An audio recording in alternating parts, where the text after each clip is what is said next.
The cafeteria was loud with chatter, the clatter of trays, and bursts of laughter. But for Amelia, the sound blurred into a muffled hum. She sat alone at the far table, carefully unwrapping her sandwich while pretending not to notice the curious glances from other students.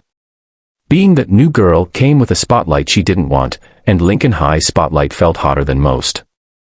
She had moved here only 2 weeks ago after her dad's new job forced them to leave the small town where she'd spent most of her life. New town, new school, new faces, Amelia told herself she could handle it. But nothing prepared her for them. A group of boys swaggered through the cafeteria, loud and confident in a way that only teenage kings of the school could be. One of them, tall with a baseball cap turned backward, broke off from the group and strolled toward her table. She kept her eyes down, but in one quick, casual motion, he patted her hip as he walked by. Laughter exploded from his friends. A few students looked away uncomfortably. Amelia's hands trembled on her tray, but not from fear.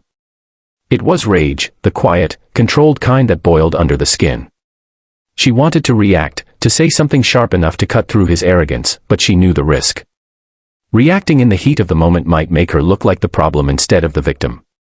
She'd learned that lesson before. Back home, before the move, Amelia had faced bullies too. Only, back then, she was unprepared, until her father enrolled her in kickboxing. At first, she hated it, the drills, the aching muscles, the long hours. But slowly, the training had shaped her, not just her body, but her mind. She learned to breathe through anger, to read her opponent, to strike only when the timing was right.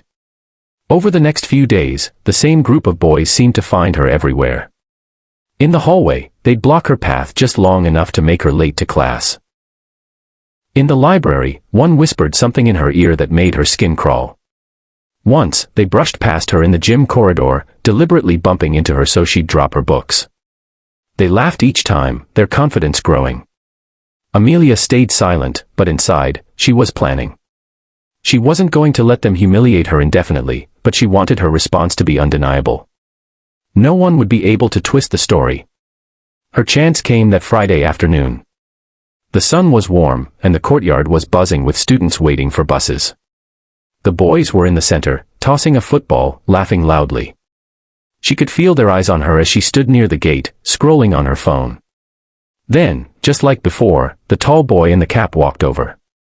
"Hey, new girl," he said, voice dripping with mockery, "you dropped something."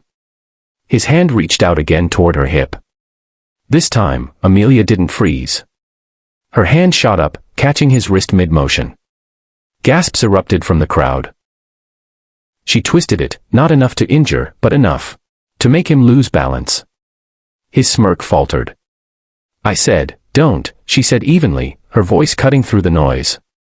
He tried to laugh it off, but his face betrayed the sting of embarrassment. She released his wrist and gave him a controlled push that made him stumble back into his friends. The courtyard was buzzing now, phones were out, whispers spreading like wildfire. But no one missed the shift in power.